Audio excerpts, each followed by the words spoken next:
polemik ya, Im ya. Sepedaan olahraga pakai masker nggak? Karena Iya. kan ada kan CO2 masuk kembali ke kita ya. Iya. Jadi dulu kemarin sempat ada berita di media online dari teman-teman komunitas juga, komunitas sepeda itu ada yang meninggal.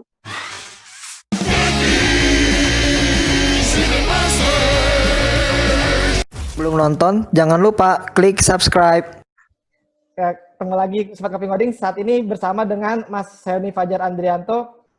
Saya biasa manggilnya Abeh, jadi nanti biar tetap akrab, saya tetap panggil Abeh aja. Ya. Boleh. Siap. Nah, ada beberapa hal menarik yang kita bisa obrolin bareng Abeh. Itu pertama masalah belajar sambil merantau ini. Beliau itu SMK di Purwokerto, kuliah kalau nggak salah di Bandung, S2-nya di Belanda ya, kerjanya di Jakarta, rumah di Bogor. Ini lucu nih. Asal Purworejo, wah. Depok. Depok, sorry. Rumah di Depok, asal Purworejo. Ini kok nomaden deh. Bisa diceritain deh. Baik, terima kasih. Aku manggilnya Boim aja ya kali ya, biar kita akrab juga ya. Kita kebetulan ini orang satu pertama kosan. yang Boim, siap. Kita zaman SMK dulu satu kosan ya dengan Mas Dimas, atau saya panggil dengan Mas Boim. Jadi Boim ini dulu kita di mana ya dulu ya, di Jalan Kauman ya kalau nggak salah dulu ya. Iya. Kauman lama. Aku 2 tahun satu kosan sama Boim dari kelas 2 sampai kelas 3 sampai lulus STM. Kenapa merantau? Jawabannya karena lebih ke mengikuti suratan takdir mungkin ya, karena nggak ada tidak ada rencana sebenarnya, tidak ada rencana harus sekolah di sini, harus sekolah di situ, harus sekolah di sini gitu. Cuman kebetulan ketika dari SMP ke SMA, yang waktu itu tahun 99 kalau salah ya, Im ya, tahun 99 kalau salah. 99 baru masuk. Tahun 9. Tahun 99 itu yang membuka jurusan bidang IT, Information Technology, Teknik Informatika itu hanya beberapa. Salah satunya itu di SMK Telkom yang ada di Purwokerto. Jadi dulu dari zaman SMP interest pengen untuk bisa mempelajari hal-hal yang berkaitan dengan bidang IT atau teknik informatika. Akhirnya dipilihlah ke SMK Telkom karena kebetulan di kampung halaman saya di Purworejo itu belum ada sekolah yang memang jurusannya spesifik ke teknik informatika. Akhirnya merantaulah zaman SMP itu ke Purwokerto. Waktu itu pertama kali merantau emang agak kaku ya, karena dari SD SMP kan dicuciin, disetrikain. Jadi mau nggak mau harus cuci sendiri, setrika sendiri gitu dan sebagainya. Jadi pengalaman tersendiri, dan juga yang paling utama sebenarnya bertemu dengan banyak teman-teman baru dari seluruh Jawa Tengah, Jawa Timur. Rata-rata sih ada beberapa dari Jawa Barat, dari Cirebon, dari Bandung ada, dari Tasikmalaya ada, dari Jawa Timur juga ada, Ponorogo, terus Ngawi juga ada, terus yang paling dominasi dari Jawa Tengah. Cuma kotanya kan bermacam-macam waktu itu, ya ada yang dari Tegal, Jogja, Solo, Semarang. Jadi variatif teman-temannya, tidak hanya berputar di situ-situ aja sih. Itu pengalaman yang memang menurut saya tidak terbayarkan. Bertemu dengan orang-orang baru dari seluruh penjuru Jawa Tengah, Jawa Timur, dan Jawa Barat. Terutama ketika bertemu orang Tegal, waktu itu agak sedikit Tegal, Brebes, Bumiayu itu agak sedikit gimana gitu, karena kan dengan logat ngapak mereka yang agak asing di telinga saya. Kan Purworejo itu kan udah ikut Jogja ya, jadi bahasanya itu sudah agak halus, terus nggak ngapak gimana gitu. Ketika dengar teman-teman ngapak ya, oh my god, oh ternyata gini ngapak ya, oke. Terus ke zaman kuliah di Bandung, sebenarnya dulu itu dari STM ke kuliah waktu itu ya, pengen kuliah waktu itu memang belum tertarik untuk langsung kerja, pengen lebih mengembangkan diri lagi, S1 dan sebagainya. Sebenarnya pernah daftar macam-macam di UGM waktu itu ya. Kita sempat UGM kalau salah ya, Im ya. Ingat nggak? Kamu ikut nggak waktu itu sih pas lagi ke UGM di Jogja? Enggak ya. Aku Ibnu gitu. Sarul Arif ya. Aku almarhum. Umar. Itu Umar dan ya itu teman-teman yang ikut ujian masuk UGM waktu itu pengen masuk UGM, ikut UMPTN, kemudian ikut ujian masuk UGM sampai 2 kali. Tapi ternyata karena memang dari sisi apa ya, silabus pendidikannya berbeda antara yang saya pelajari di STM dengan yang diujikan di UMPTN itu, karena memang STM kan kita tidak dipersiapkan untuk Masuk ke perguruan jenjang tinggi selanjutnya, ya. kita dipersiapkan untuk kerja waktu itu Kerja. ya, Ya. kerja karena PKL PSG waktu itu pendidikan sistem ganda, kita mau naik tiang dan sebagainya, itu memang kita benar-benar disiapkan di dunia kerja. Tapi ketika mencoba masuk ke UM UGM, akhirnya nggak keterima juga, kita hampir belum nggak ada keterima sih waktu itu rombongan Widi, Ibnu dan teman-teman yang lain, nggak ada yang terima karena ya karena satu dan lain hal, karena mungkin silabusnya berbeda, kita nggak bisa ini apaan gitu, soalnya kita benar-benar asing buat kita. Akhirnya waktu itu ada penawaran dari STT Telkom Bandung untuk bisa masuk melalui jalur khusus. Jadilah kesempatan emas kan, kita ambil aja jalur khusus itu tanpa ujian, tanpa bayar sumbangan. Iya tahu Akhirnya ya. kita masuk ke Bandung. Jadi jalan-jalan takdirnya dari Purwokerto ke Bandung nih, kayak gitu. Jadi emang di Bandung nggak kebayang sih bakalan kuliah di Bandung juga. Dulu sih pengennya kuliah di Jogja, di Semarang, atau di kota-kota di Jawa Tengah, tapi ternyata takdir menyatakan lain, harus ke Bandung, ya udah ke Bandung. Terus habis dari Bandung kan kerja, terus habis itu S2 waktu itu. Kalau kecuali S2 nih, S2 memang agak direncanakan karena kan dulu itu selain ya yang utama pasti untuk mengupdate diri, untuk mendapatkan ilmu dan sebagainya, tetapi ada sedikit motivasi lain sih gitu. Oh, maksudnya ada opsi untuk luar negeri. Jadi waktu itu nyari beberapa kampus, waktu itu pilihannya kalau nggak salah di Korea, di Australia, di Inggris, dan di Belanda. Waktu itu kepikirannya kota mana yang nyaman kira-kira ya, kota mana yang nyaman untuk ditinggali, artinya selama 1,5 tahun ini sebisa mungkin cozy dan sebagainya. Akhirnya dipilihlah antara dua opsi waktu itu, UK sama Belanda. Pertimbangannya kalau misalkan di UK sama Belanda, kalau misalkan mau ke negara lain, misalkan mau ke Jerman, mau ke Italia dan sebagainya, itu lebih mudah dibanding misalkan kita ke Australia. Ke Australia itu kita ya hanya berkutat di situ aja, di satu benua Australia itu aja. Ya kita hitungannya hanya ke negara Australia aja, titik. Kalau di UK ataupun Belanda waktu itu kan ada namanya paspor Schengen ya. Jadi dia pasportnya itu bisa dipakai di negara Uni Eropa. Waktu itu kebetulan Inggris posisinya masih di Uni Eropa, cuman ketika orang dari Inggris mau ke Eropa itu bebas masuk, tapi kalau dari Eropa mau ke Inggris harus pakai paspor ulang. Nah, itu jadi ada namanya paspor Schengen. Schengen itu satu paspor, dia bisa masuk ke semua negara dari Italia, Ceko sampai Turki, Rusia sampai Turki pokoknya. Jadi ada banyak kesempatan kita untuk mengekspor negara-negara Eropa lain dibanding ketika kita harus ke Australia. Salah duanya itu. Yang utama tetap belajarnya, yang kedua itu karena kita milihnya ke negara-negara yang kira-kira kita bisa mengeksplor ke negara lain gitu waktu itu sih. Jadi kurang lebih seperti itu, Bu Im, untuk pembuka untuk kenapa saya merantau ke sana ke sini gitu. Terus pernah ngalamin apa nggak Be? Pengalaman yang paling nggak bisa dilupain tuh pas merantau, entah di kan di luar kota, nggak sama keluarga, nggak deket tuh. Yang paling nggak bisa. Yang jelas yang paling atau ini pernah kehabisan duit nggak? Nggak pegang sekali. Utang. Ini kebetulan Mas Boim ini sebagai bang saya. Jadi kalau utang, ya ngutang pokoknya, ngutang ke Boim deh pokoknya, bayarin makan dong. Itu kita pernah ngalamin tuh, kalau merantau pasti pernah ngalamin. Merantau pasti ngalamin, apalagi ketika kita belum ada penghasilan ya, dari zaman SMA, zaman kuliah itu kan kita nggak punya penghasilan tetap, ya penghasilan dari orang tua doang. Kalau misalkan duit orang tua habis atau kita ada pengeluaran dadakan, ya udah satu-satunya bank, satu-satunya yang kita andalkan adalah masa kosan. Oke. Betul. utang uang itu udah sangat wajar sekali sih waktu itu sih. Oke, terus pas kemudian kan kerja di Kominfo, Be.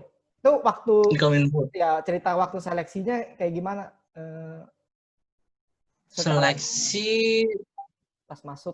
seleksi waktu itu seleksi masuknya ya. Apa emang Waktu udah itu sebenarnya ada diniatin? sebenarnya iseng waktu itu sih, lebih ke iseng karena Ini emang orang ini nggak luar kepikiran. biasa ya. Isengnya selalu bagus isengnya. Musik ya jago Tapi mainnya, ya kan? Fotografi ya bagus juga. Ini orang ini kalau isengnya luar biasa ya, Bang. Ya, lanjut ya, iya, lanjut. tapi kalau niat mah nggak keterima biasanya kalau lagi niat. Kalau niatnya itu mah nggak keterima, jadi udah iseng aja deh. Nah, ini emang menarik. Salah satu Nggak, karena influencer saya. Isengnya jadi iseng karena selalu ini berhasil.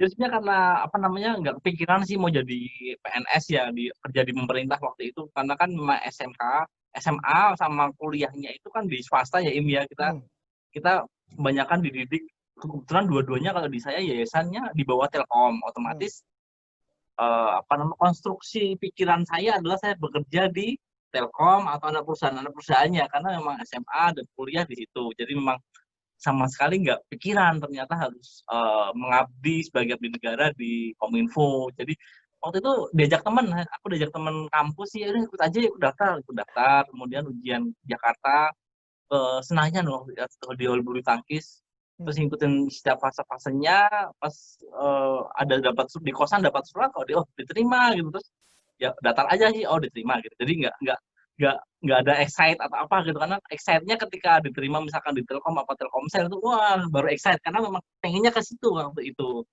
pengennya ke perusahaan-perusahaan itu, entah itu ya operator, arahnya ke operator atau mungkin ke vendor telekomunikasi waktu itu sih. Tapi ternyata di ASN keterima, ya udah gitu, maksudnya nggak ada selebrasi apa gitu, karena memang nggak niat ke situ sebenarnya. Terus telepon ke orang tua berdasarkan pendapat orang tua, berdasarkan arahan orang tua, yang mungkin Mas Dimas masih ingat juga nama bapak saya siapa, maaf. Itu kayak namanya sama kayak guru besar kita, Bapak Amir.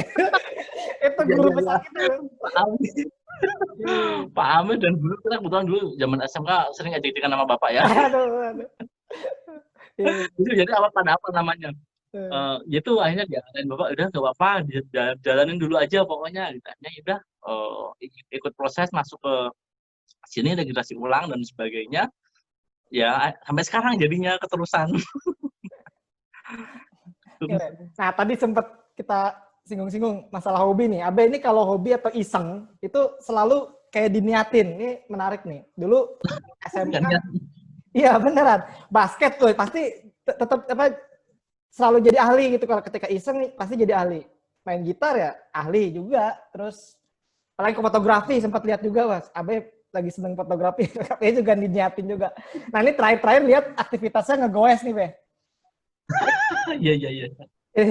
Nah itu ceritanya gimana? Jadi suka ngegoes sejak kapan ini mulai hobi iseng-iseng ini? Sebenarnya awalnya karena pengen nurunin berat badan, awalnya tahun 2014. 2014 itu kan udah overweight banget ya, udah kayak ibab deh pokoknya deh, udah mau bulan-bulan ke sini gak enak badannya, gak enak rasanya. Bisa itu juga waktu itu masih ngerokok, jadi dari sisi faktor resiko jantung, tekanan darah dan sebagainya itu tinggi waktu itu. Sekarang juga sebenarnya masih berpotensi, cuman kan resikonya agak sedikit diturunkan dengan pola hidup dan gaya hidup sehat ini. Terus akhirnya kepikiran nih, ketika mau nurunin berat badan kan, jaga makan pasti waktu itu 2014. Jadi waktu itu saya bobotnya itu di 87 kilo ya. Waktu itu sempat turun jadi 70. Jadi 70 kilo, jadi ada 17 kilo ke pangkas selama 6 bulan waktu itu jaga makan. Terus nyari alternatif olahraga. Jadi waktu itu olahraga apapun dijalanin, dari fitness, ke gym, kemudian lari, terus renang, terus sama sepeda. Jadi akhirnya yang long last sampai sekarang, karena yang jelas kalau misalkan ke gym kan kita harus ke gym ya, harus ke tempat fitness, itu agak ribet persiapannya dan sebagainya itu. Jadi itu paling bertahan 2 tahun sih, habis itu aku off dari gym, kemudian lari itu aku ada sedikit masalah di tumit. Jadi kalau misalkan lari agak jauh, tumitnya nyut-nyutan. Ya. Jadi ini nggak nyaman nih, udah aku skip dulu. Jadi lari paling cuman seminggu sekali, itu pun paling nggak sampai 5 kilo lah paling paling jauh. Kemudian renang juga sama. Renang itu sebenarnya rutin juga sih sebenarnya renang. Cuman karena di masa pandemi ini selama dari bulan Februari kemarin sih sama sekali nggak ke kolam renang, karena kan memang potensi penularan di air kan lumayan besar ini ya. Jadinya dihindarin dulu. Dan yang aktif sampai sekarang jadinya sepeda, karena memang sepeda pertama simple, terus bisa dilakukan di mana saja ya. Artinya kita keluar rumah ya kayak lari, sininya kayak lari, bisa dilakukan siapa aja, di mana saja, tidak harus dengan orang banyak ya. Misalkan kita sendiri pun bisa jalan dengan sepeda itu, dan alhamdulillah nggak ada isu. Misalkan tumitnya aman sih kalau sepeda kan, karena kalau sepeda kan ya kan ke pedal ya posisinya, jadi tumitnya nggak neken ke tanah. Ya, jadinya tumitnya alhamdulillah aman. Jadi sampai sekarang sih malah yang aktif di sepedanya paling banyak. Yang lain sih sebagai sampingan aja sih biasanya. Terus di tengah pandemi gini masih aktif deh sepeda? Awal-awal pandemi itu di Maret ya, Maret awal itu agak sedikit parno kan, karena kan waktu isunya itu dia kan airborne ya virusnya. Artinya ketika kita ngirup respiration signature dari orang di depan kita, itu kita bisa tertular. Agak sedikit parno waktu itu di bulan Maret sampai pertengahan April itu mainnya indoor, jadi pakai indoor trainer, sepedaan di dalam rumah aja gitu jadinya. Karena kan bosan sepedaan di dalam rumah itu, jadi ya pemandangnya itu aja gitu. Terus beda lah kalau misalnya keluar. Akhirnya ada di komunitas itu mengeluarkan beberapa guideline untuk bersepeda secara aman di luar. Yang artinya ketika kita bermain sepeda, goes di luar, di outdoor, itu kita tetap bisa aman menjaga kita dari dampak penularan COVID-19. Jadi ketika itu ada panduannya muncul, ya udah kita beranikan keluar deh, sekalian menghirup O2 dari luar ya, walaupun pakai masker sih. Jadi akhirnya bulan April sih kita udah mulai keluar sih, udah mulai sepedaan keluar, tapi tetap dengan protokol yang lumayan ketat sih sebenarnya. Jadi kalau misalkan yang ada protokol sih sebenarnya itu di founding awalnya oleh Dr. Aristi. Dr. Aristi itu dia memang hobi gue juga, beliau di komunitas itu sering share masalah bagaimana kita bersepeda secara aman di masa pandemi ini. Ada istilahnya sih SMART, SMART. Kalau misalkan kita mau gue, jadi teman-teman, apa istilahnya ngopi ini ya, Dim ya? Ya. Teman-teman sobat ngopi, kalau ingin gue, diperhatikan SMART, SMART ada 5 huruf. S-nya itu adalah solo riding. Jadi solo riding itu kita didorong untuk bersepeda sendirian saja, jangan berkelompok.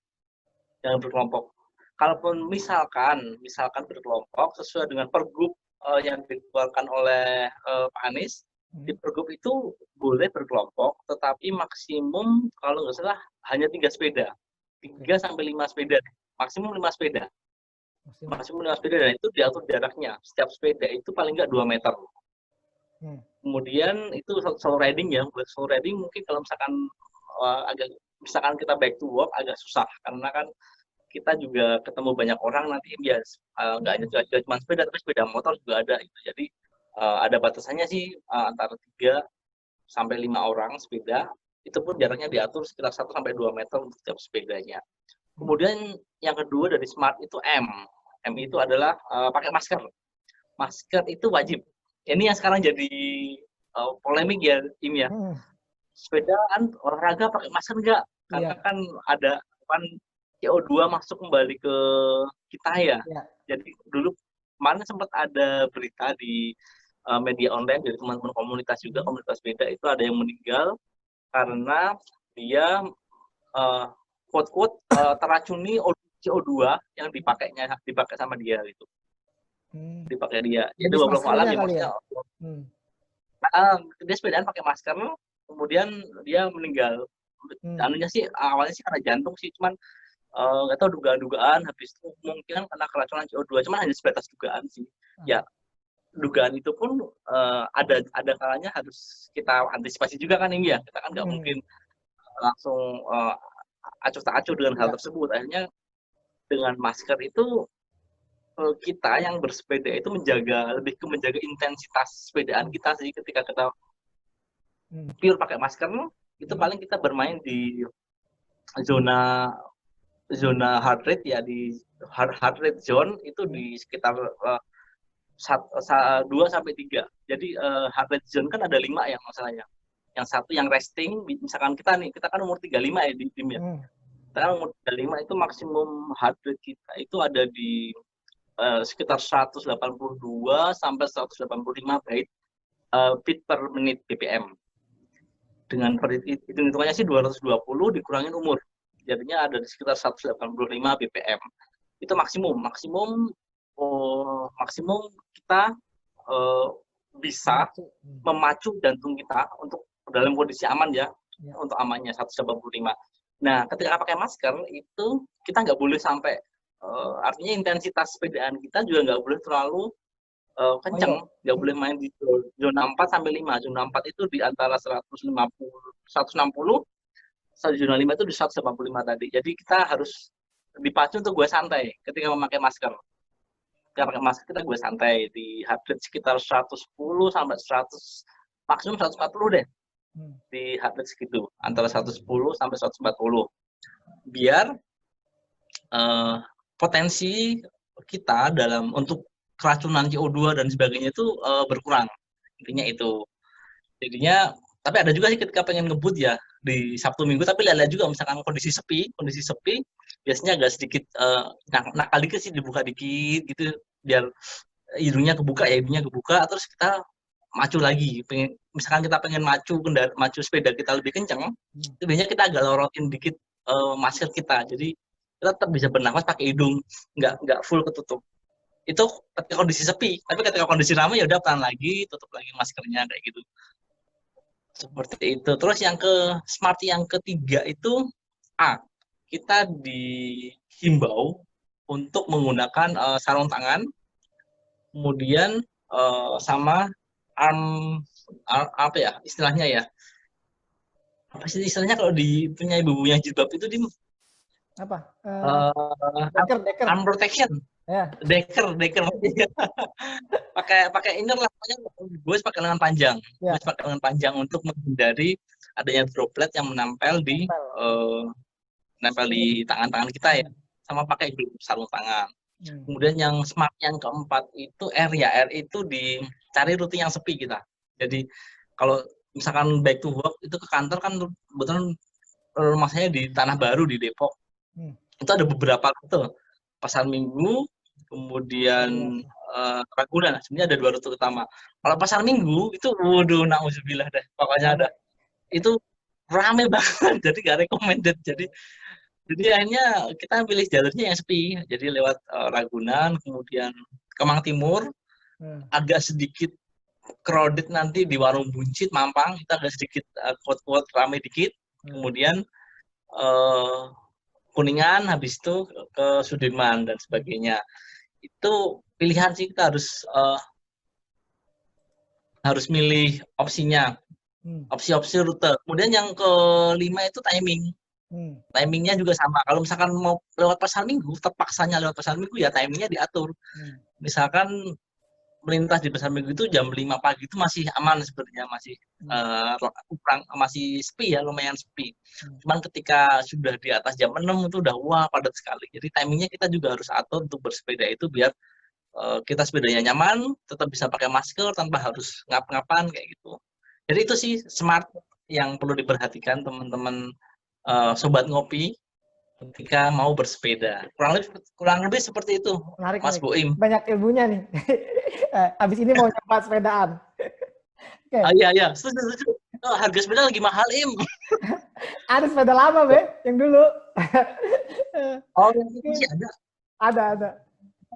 Yang ungu, serius? Ada. Itu dulu yang sepedanya Mas Boim ini warnanya ungu kan.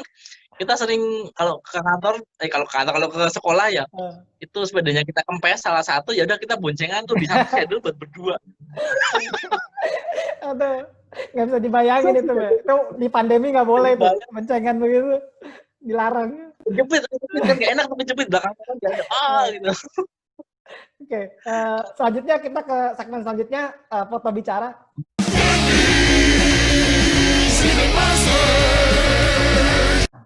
Nah, fotonya ini. Sudah kelihatan. Oke. Ini versi saya modern deso ini. Jadi kan kita di Belanda posisinya di Arnhem, kebetulan saya di kota Arnhem di Belandanya. Itu waktu itu pas winter pertama saya di Belanda ini itu ada di di Arnhem Centrum Park. Waktu itu pertama kali, dan kebetulan karena di Belanda itu kan budaya sepedanya itu sudah mendarah daging ya Emi ya, jadi kemana-mana orang pakai sepeda karena memang jalur sepeda di sana sudah sangat tertata rapi. Jadi mau kemana-mana pakai sepeda itu masih udah nyaman di sana. Jadi akhirnya karena kan ya mahasiswa kan nggak mungkin beli mobil juga kan di sana ya. Kalau pakai motor pun itu nggak jarang banget orang Eropa pakai motor, kecuali motor gede. Jadi motor yang kayak Astrea Grand, Honda Supra itu udah nggak ada di sana, paling adanya di atas 250 cc semua, dan itu ya harus punya SIM kan, macam-macam ribet. Akhirnya sepeda deh menjadi sarana transportasi kita di sana, di samping dari kosan ke kampus. Kalau misalkan kita mau belanja kemana-mana, ya kita pakai sepeda ini dulu di Belanda, seperti itu. Oke. Nah, ini foto yang berikutnya. Keren sekali. Ya, waduh, ini kebetulan saya di Kominfo itu di Biro Humas, Biro Hubungan Masyarakat, Biro Hubungan Mas-mas ya. Biro Hubungan Masyarakat agak berbeda dengan background pendidikan saya yang orang engineer. Ini jadi ketika kita di Humas, kita diharapkan ataupun memiliki banyak kegiatan yang terkait dengan sosialisasi, terkait dengan program kerja kita di Kementerian Kominfo. Tidak cuma Kominfo sebenarnya, jadi ketika ada hal-hal yang berkaitan dengan hal yang bidang komunikasi, bidang penyiaran, telekomunikasi, dan sebagainya, kita kadang-kadang diminta untuk menjadi pemapar atau pembicara dalam suatu event. Jadi satu hal yang menjadi ilmu baru sebenarnya buat saya, karena memang bacaannya sedikit agak berbeda. Kalau dulu bacaannya buku how to misalkan coding, halo, bagaimana mengcoding, bagaimana mengkreat suatu aplikasi dan sebagainya. Kalau sekarang bacaannya lebih ke bagaimana perencanaan strategi komunikasi. jadi agak sedikit berbeda bacaannya. Perubahan paradigma sih jadinya, karena memang menyesuaikan dengan kebutuhan lapak saya di sini di kantor Kominfo. Kebetulan lapak saya bidang komunikasi, yang mau nggak mau harus baca komunikasi biar bisa inline ataupun biar bisa perform juga di kantor. Ada sedikit pengalaman baru sih jadinya sih, jadi bukan sedikit sih, banyak pengalaman baru sih, bagaimana membuat, mungkin Mas Dimas ini juga sama nih, Mas Dimas nggak usah kan di campaign ya, di program-program campaign itu mirip-mirip lah. Kalau kita pakai campaignnya lebih ke campaign program pemerintah seperti itu, kurang lebih seperti itu Mas Dimas. Keren deh, keren. Oke, foto berikutnya. Nah ini back to work. Oh ini ada yang kebanjiran ini. Oh iya. Jadi yang di bawah itu lagi touring waktu itu, pas yang lagi di bawah yang air itu, kita lagi touring dari komunitas federal waktu itu. Jadi dari Depok ke Jatiluhur. Itu di daerah mana ya? Setelah Jonggol deh, di Jonggol nggak salah. Waktu itu lagi banjir kan, ada antrian panjang kendaraan gitu, mereka nggak bisa terobos banjir karena lumayan tinggi. Cuma karena kita pakai sepeda ya bodo amat gitu kan, udah lewat aja pakai sepeda, kita jadi aman. Memang foto sisanya sih teman-teman baik itu work saya sih sebenarnya. Dulu sebenarnya sendiri awalnya tuh dari rumah kantor tuh sendiri. Kemudian di jalan ketemu orang-orang gitu kan. Mas ya dari mana? Oh ternyata satu arah. Oh ternyata dari sini. Akhirnya tukeran nomor. Kita membentuk satu komunitas jadinya, kurang lebih seperti itu. Jadi ketika mau jalan ataupun mau ke kantor atau pulang kantor, kita saling janjian nih biar biar Lebih seru sih. rame aja datangnya. Iya. Tuh. Cuman ini fotonya kita ambil sebelum masa pandemi ya. Ini jadi masih belum pada pakai masker dan sebagainya. Itu tahun agak lama. Kalau yang foto pandemi juga ada sih, cuman pakai masker itu sekarang. Iya. Yang penting kalau masa pandemi tadi yang smart tadi ya, diinget-inget. Iya, Kita pakai. harus diingat smartnya. Harus bersepeda secara smart. Oke. Nah, selanjutnya segmen informasi.